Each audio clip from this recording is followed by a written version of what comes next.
आज के लेक्चर में हमारा जो लेटर है वो ई। ई लिखने के लिए सबसे पहले मार्कर का मोटा हिस्सा लगाएंगे। इसके दो हिस्से हैं, एक बारीक और दूसरा मोटा।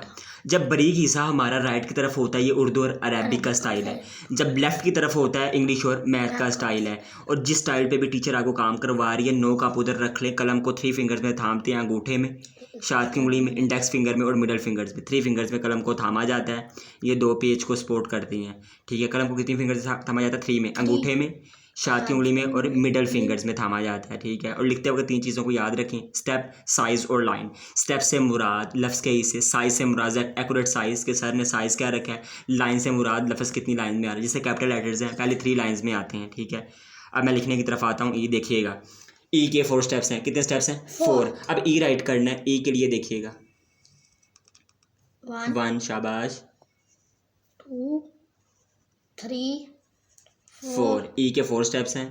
अगर प्रेजेंटेशन कर रहे हैं तो इसके स्टेप बढ़ा भी सकते हैं। दोबारा देखें, 1 2 3 3। पहला और तीसरा जो सा इक्वल साइज़ रखें और दूसरा जो मिड में है उसका साइज़ आप छोटा रख सकते हैं। ठीक है, दोबारा देखें, 1 2 3 4।